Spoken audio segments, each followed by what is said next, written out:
girl from Paris and she tells me she's happy I'm Canadian because apparently all the guys from France are playing with their heart.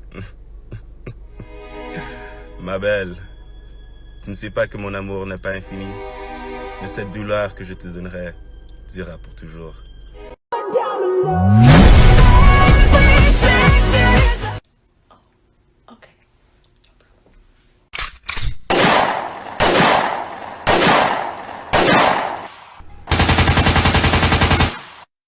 Stop dating toxic men! Stop wearing revealing tops! Stop wearing shorts! Stop wearing pants! Stop wearing dresses! Stop wearing loose-fitting, baggy, shapeless clothing! Stop going out for dinner in nice clothes!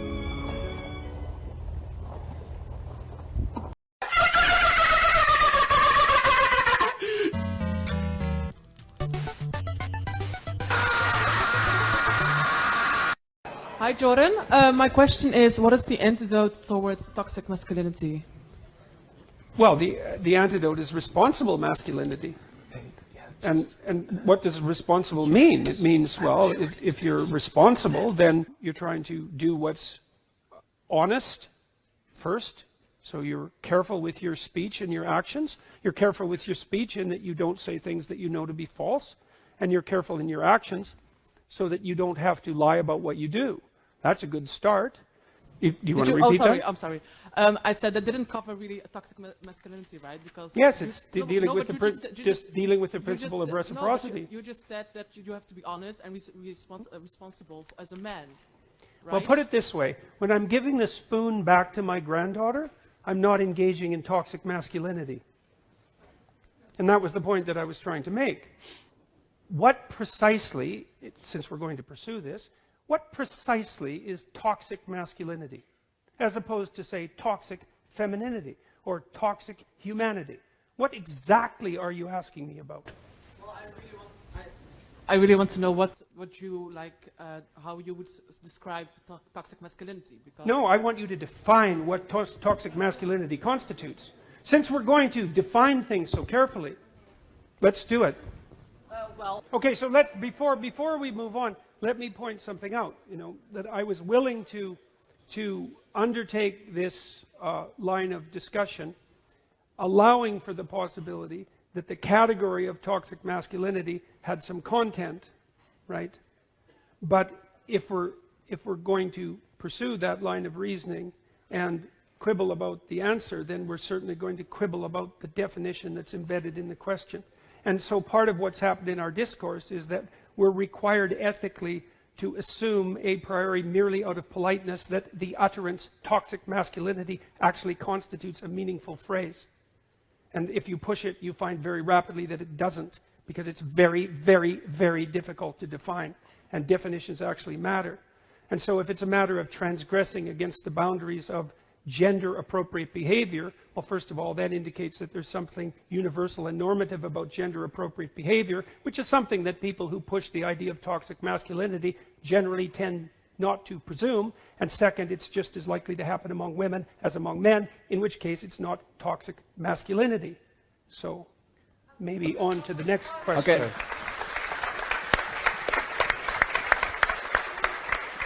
I don't give a fuck who talk behind my back, cause the bitch knew better than to let me hear. Hands on my knees, shaking ass on my thigh shit. Hands on my knees, shaking ass on my thigh shit. Hands on my knees, shaking ass on my thigh shit. Hands Hey, she lie to your face, I really don't get it. She say what you want her to say. Hey, she lie to your face, I really don't get it. She say what you want her to say. At the end of the day, I'm still getting money regardless, I'm still getting paid. She won't Gucci. OJ like, I'm not black, I'm OJ. Okay. Hey, she lie to your face, I really don't get it. She say what you want her to say. Making me out, can't make you happy or not.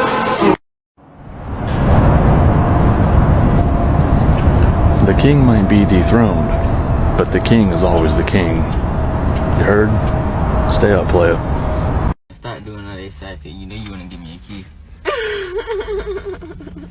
Fellas, kings, I'm gonna need y'all to just take a hint when it comes to this. You see, I've never been in a situation like this because I know personally if a girl likes me or not. The signs that girls give you when they like you are things like, you know, texting you all the time, wanting to talk to you all the time, asking to see you, you know, actually wanting to be in your presence and wanting to talk to you a lot. Now, if you like a girl and she's not doing any of that, she's not reaching out to you, she's not texting you, she's not trying to see you, and she's not trying to do any of that, but she only wants to hang out with you when you're with your homeboy, that doesn't register to you, bro. I'm telling y'all, man, I'm trying to keep y'all woke. Some women out here really do this. The best way to avoid this is to make sure that the girl actually likes you. You'll be able to tell if a girl likes you. If she touches you all the time, always is trying to text you and call you, she likes you, bro. Sometimes they be trying to do that to manipulate you, but 9 times out of 10, they like you if they do that. They'll also make it very easy for you to go see them when they like you. I'm trying to keep y'all kings 10 toes down, man. Stay up.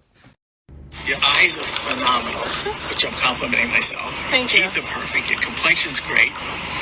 And it's just that, and your hair is beautiful on the left side. How on the long side? And so what I'm drawn to is, as a guy, when I know you have a partner instead of, you didn't say a boyfriend, but Yeah. what I'm drawn to is the part that is like those bald guys in the fucking gym. What's wrong with that? I'm not turned on by them. Oh, well, I'm not trying to turn on guys. I didn't ask you to. Anyway, he's just so beautiful that you gotta let your hair grow in. Oh no, I'm gonna leave it like this because I feel beautiful no matter how long my hair is or short. But no, that's great. You have a very good self-esteem. Yeah. Being old is you don't have to have a filter. You know what a filter is? Yes. Then you have to be careful. Yeah. Now what's on your nasty old mind? Sit alone. I hope we're still friends. Yeah, I hope you don't mind. By yourself. Sit alone. I hope we're still friends. Yeah, I hope you don't mind. It doesn't matter what he's wearing. You can't talk to people like that. All right.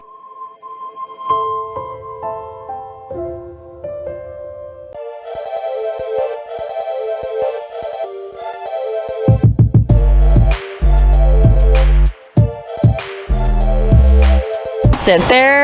Just by the way you're dressing, I feel like you stink, and you're gonna push away all these people sitting here. Also, like, come on. I mean, you should probably like realize that it's winter soon, and you can't be dressed like that.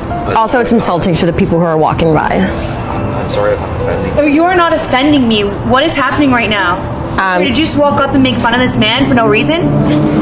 Just trying to help you out. I don't know where you're coming from or who you think you are, but maybe you should go home and look in the mirror and be a little nicer. I'm not trying to start anything. Well, you're not starting anything. You're just sitting here. There's no reason for her to walk up and start talking to you like that. I'm done. Whoa. Sorry. I'm not upset with y'all because I know you're mentally ill, which is why one day I'm going to open up a hospital for mentally ill Africans. I'm going to hospitalize you coons. Send my love to your new lover. Treat her better.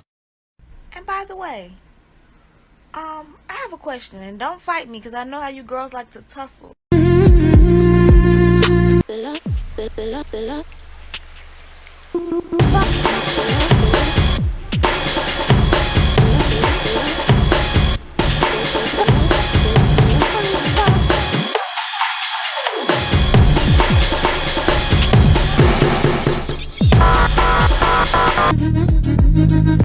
Men, when you're really struggling and you're depressed, why do you not reach out? Alright, this is gonna be one giant ass truth bomb, and some people are not gonna like it. Even though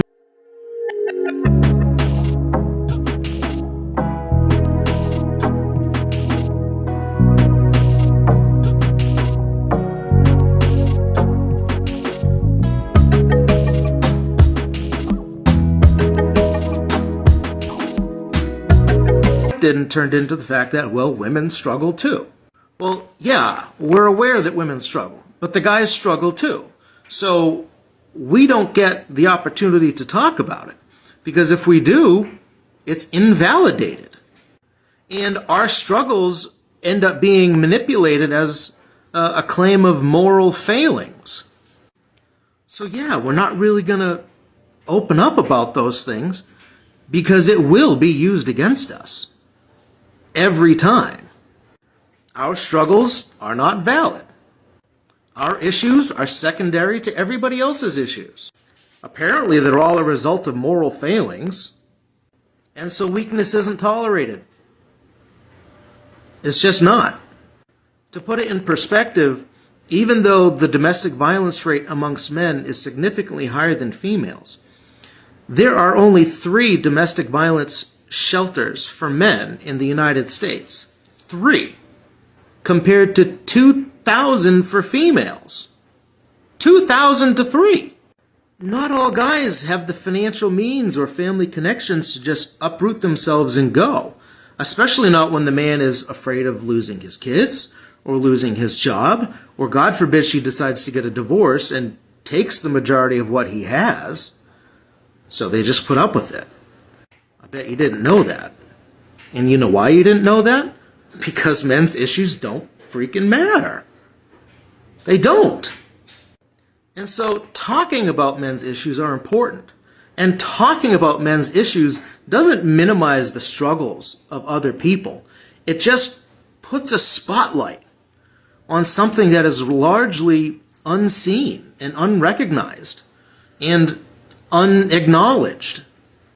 And then when people do start speaking about men's issues, particularly on social media, people get very, very hostile. And that's just representative of the toxic culture overall in regards to people's mental health. Like, why are we doing this to each other? We got to lift each other up. And if people are struggling, we need to listen. And if as a society we need to do better for a segment of society, regardless of their gender, well, we need to do better. You're not very pretty, and you're not very bright.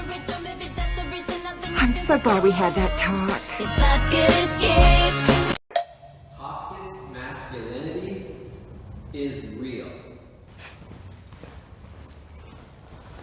I think that toxic masculinity is definitely a real thing. It's kind of just the idea of what masculinity should be, but it goes wrong a lot of the times, saying that violence, sex, power, being a controlling person makes you a man. I think that, when you're showing your emotions, especially to random people, random women in some cases, they will view you as weak. I was raised by a single mother. I love her. She's my mom. I love her. But I could have used being told to act like a man. I think back, there were some cases where I was too emotional, and that negatively affected how I, what happened to me. And, may I ask a question? Sure. What is your definition of weak as a man? Not being as forward as you could be, not being as honest, or trying to be not as emotional as you don't need to be. You don't have to cry over a cut. I know sometimes cuts hurt a lot, but sometimes it's necessary to be strong for the benefit of not just yourself, but for the people around you. It's fine to act emotional in certain cases, but I don't think it's fine to act that way with a woman. Maybe, you have a really good friend and he sees you cry, he's your best friend, and you're crying about something really personal. I think that's fine. I feel like you're conflating two different situations, because you started off with saying a random person or even women. So it feels like, okay, this is a woman that you don't have a bond with or any type of relationship with. And then you mentioned, or in front of your best friend. That's okay to cry. Well, that woman could be your best friend. That, so. I don't think you defend the woman. Toxic masculinity looks like suppressing emotions so as to not appear weak, perpetrating sexual violence, violent behavior as an indicator of toughness. I don't like good bitches, they just not it. I only fuck with whores, I'm toxic.